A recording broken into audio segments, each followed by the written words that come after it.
Hi everyone, welcome back to my channel. My name is Chia and today we're going to be going over my top 10 books of this year. So let's get started. It took me a little bit to figure out which books I wanted to put on my top 10 because there are so many books that I read that were really good this year. But I stuck it down to the top 10 that were like my favorites. But I do have a few honorable mentions and I will talk about them at the end. My genres were very different this year, which I absolutely love. And I think because I ventured outside of some of my comfort zones, I found a lot of new favorites because of how unexpected they were, and also I didn't have a frame of reference with different books that are in that genre. The first book I want to talk about is Project Hail Mary by Andy Weir. I have a whole entire vlog reading this and it was out of my comfort zone video. I absolutely love this book. We follow a character named Ryland Grace who wakes up on a spaceship not knowing who he is and also not knowing the mission that he is supposed to be doing. Switching back and forth between past and present, we find out what he's truly doing on this spaceship and the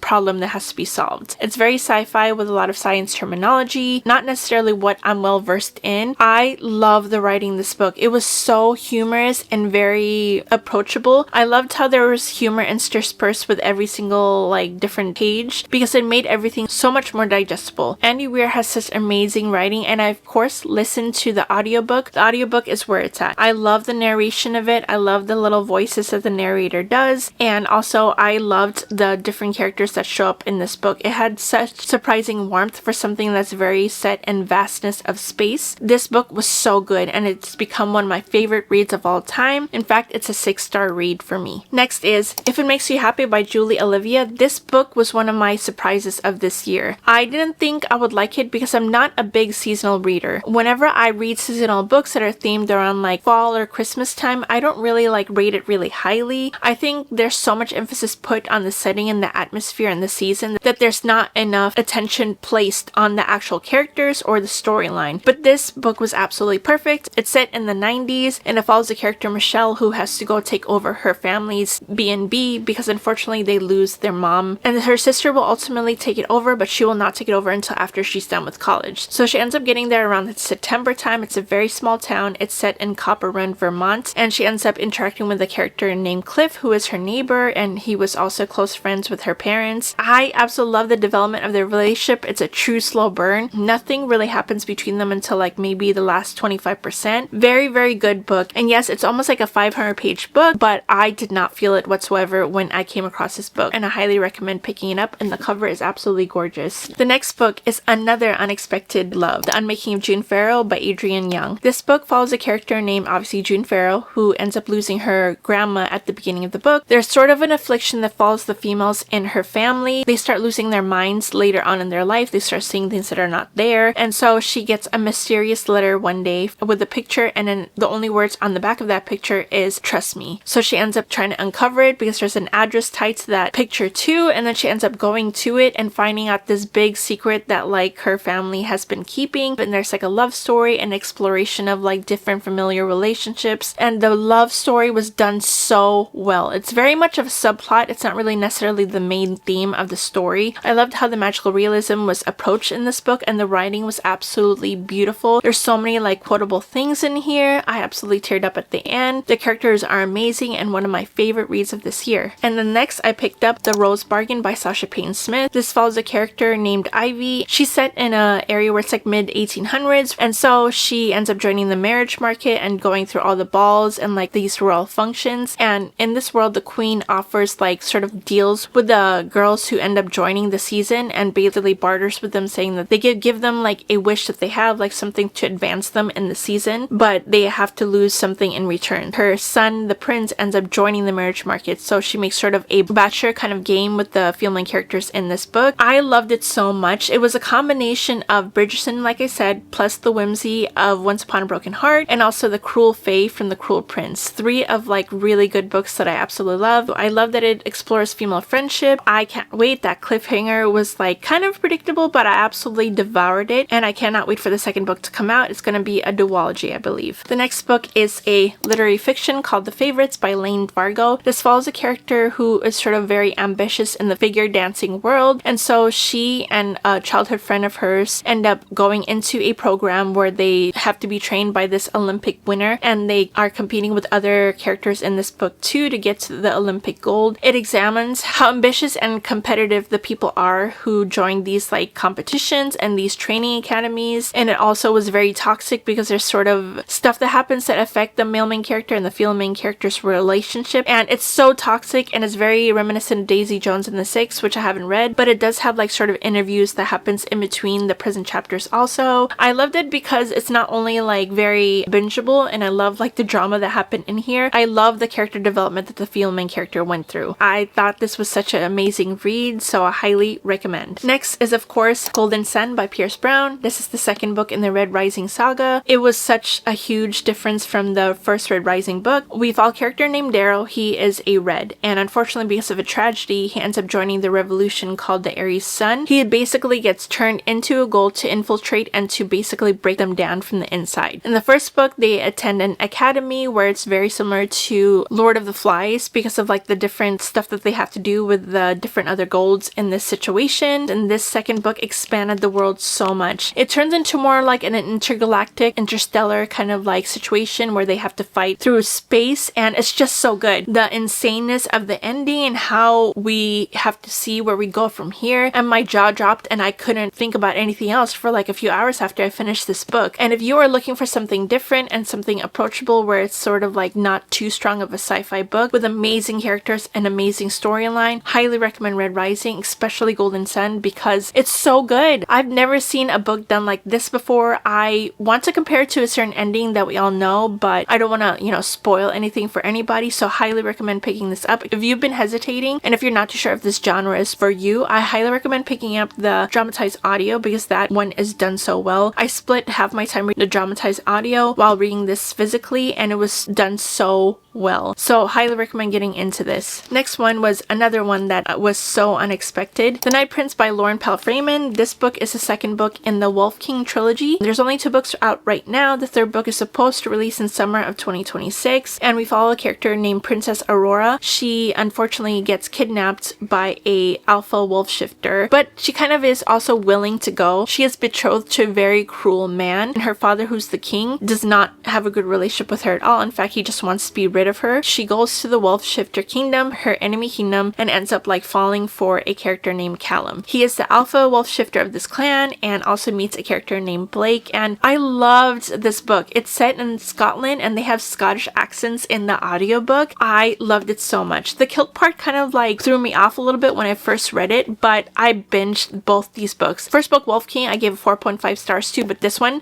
was my absolute favorite. Highly recommend. It features more on the character that I'm siding with in this love triangle. I absolutely love this, and if you're looking for a fun, good time that you can absolutely binge, chapters are short and they're so fast paced, and I love the atmosphere of it. Perfect for fall because it's set in rainy Scotland and it's filled with like wolf shifter politics, and that ending of the second book was absolutely wild and crazy, and I cannot wait for the third book to come out. Next book is a part of the Ashen series, Kingdom of Claw. This book series follows a character named Scylla. She unfortunately loses her dad while they're trying to run away at night because of different stuff in their past. In order to find safe haven, she needs to travel along the Road of Bones, which is a 1,000-mile stretch of very dangerous area and very unknown territory. So she ends up sneaking onto a cart that is owned by the notorious Blood Crew, and she ends up forming like a found family in this, and then the male main character, who's the leader of the Blood Crew, doesn't want her there at all. He doesn't trust her, but she slowly starts warming her way into everyone's hearts. Everyone has such a sad backstory. They suffer through a lot of PTSD, and the second book was by far my favorite. It introduces a little bit more POVs. There's a new POV in here that we explore that is connected to the female main character, and it's sort of very similar to how I felt with Throne of Glass, where there's different parts in the world that are building up with different characters that of course is going to lead to this big conflict at the end where they all come together. I absolutely loved every single character in this book. We get a also POV from the villain of this book. Absolutely despise him, but at the same time you understand where he's coming from and why he's doing this and what he's doing it for, and I'm like, I don't want to sympathize with this character, but I end up doing anyways because I see where he's coming from, but he's going about it in the most wrong way. There's a plot twist at the end that happens. I can't wait to read the third book, which is releasing in February. I have the arc for it, so I'm going to be reading it soon. I'm so excited, but highly recommend this series, and I'm so sad that it's not talked about more. And the second to last book was a very recent read of mine called The Ascended by Greenwich and Lennox. This book follows a character named Thais. She lives in a seaside town where they are oyster farmers, and she has a hidden power which she can manipulate starlight into like any weapon that she wants. In this world, anyone who has magical powers has to be sent to this trial of ascension, where they go through 4 trials and see if they become ascendant to gods at the end. But unfortunately, there's not like a high survival rate in this trial, so she doesn't want to attend. That's why she's been hiding her powers. But unfortunately, one day her powers get found out. She gets forced into these trials along with her twin brother. Her twin brother doesn't have any powers. I absolutely loved how unique this world is. There's so much like character growth in here, and the complexities of the different like world dynamics, the political system, how each of like the magical systems work. It's so good. And I loved how she gets stronger with her star power. And also there's a character named Zul in this book who becomes sort of like her mentor. He is known as the Prince of Death, but that ending was insane. And there are questions if you need to read Riftborn and Deathbound, which are like set within the same universe of this world, but not necessarily the same series. And you don't necessarily need to read it because it stands on its own. The uniqueness of this world does not rely on any other book in order for it to make sense. And also it's so bingeable. There's so many fast-paced stuff that happen in this book. The beginning is a little bit slow where it's building up the universe, and also it's building up like the relationship she has with people and her character. And from the moment I read her character, I knew she was going to be one of my favorites, and I love her so much. She's very calculated, and I like how she thinks through her actions a lot. There's a lot of female characters that I find so annoying because they're so impulsive and so reckless, but this character was very well calculated, and she knew how to hold on to her emotions because she knew there was like a longer game that she had to play. She has every single reason to be on her revenge arc. Again, you don't necessarily need to read Riftborn and Deathbound, but if you want the full emotional impact at the end and the connection, I highly recommend. I cannot wait till the sequel to the duet comes out. Greenwich and Lex have been picked up to be traditionally published, so it will not come out for a while. I think they said 2027. I'm willing to wait because I'm so happy for them, but highly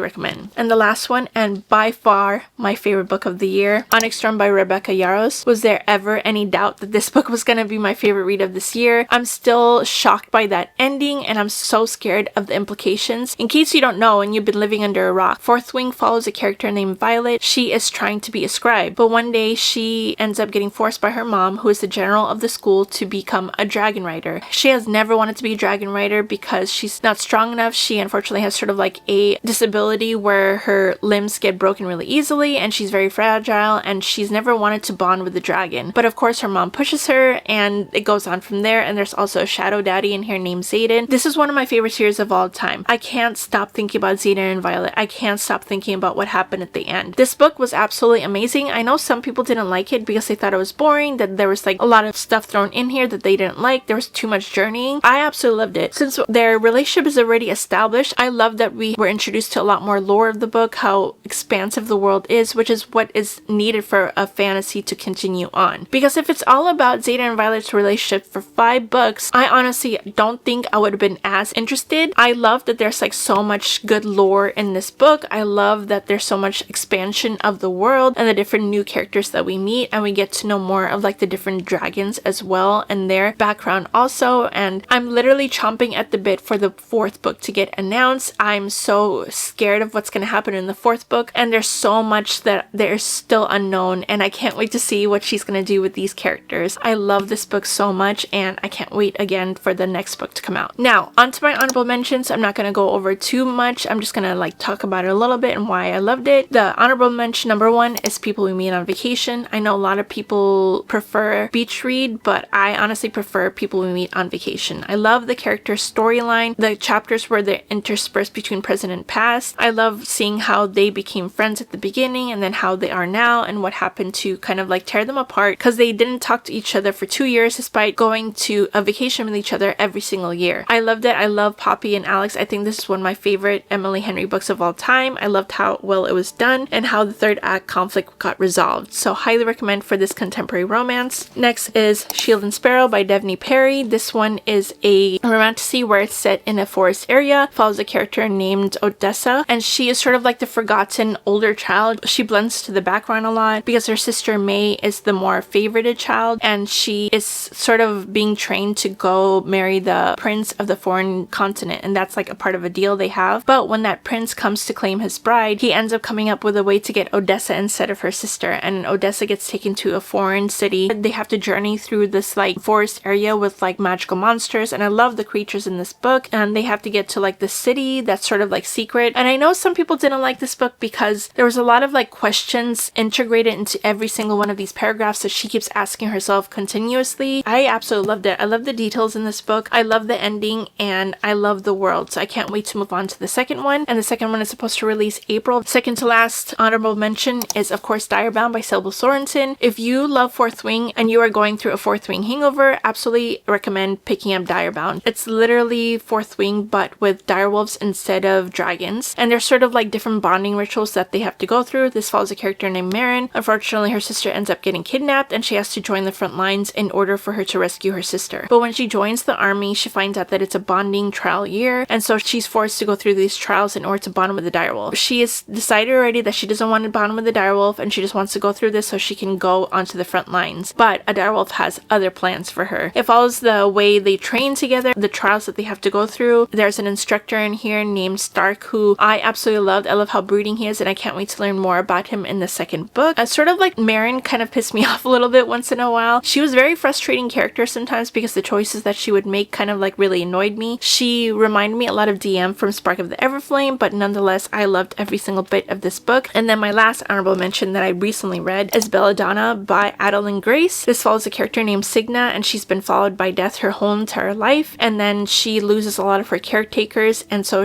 her last caretaker is her uncle and her two cousins. So she moves into this like big mansion that's very overrun with like ghosts, and it's like a haunted sort of mystery that happens in this book, and she kind of forms a sort of relationship with Death. I never thought I would ever say that I sort of have a crush on Death now. Oh my god, I loved his character so much, so I highly recommend this if you're looking for a gothic and atmospheric YA sort of romance. I loved how it was done and how Signa didn't fully read too young for me. I loved how she cared a lot about the family that she was a part of. And that's it, friends. That was my top 10 reads of this year. I hope you enjoyed, and if you want more videos like this, like and subscribe. It really does help my channel a lot, and I'll see you all next time. Bye.